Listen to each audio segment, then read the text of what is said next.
Do make যখন new things হয়, new things নতুন কিছু বানানো।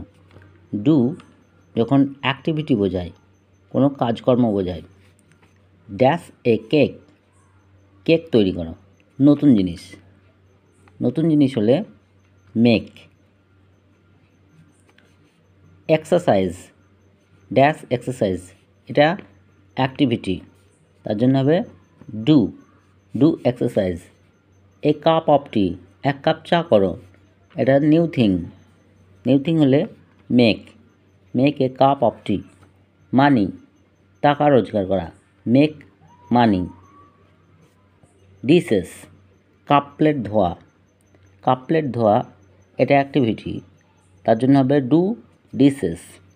এবার এটা কি হবে, এ জব মেক এ জব না ডু এ জব, এটা কমেন্টে লিখে জানাও।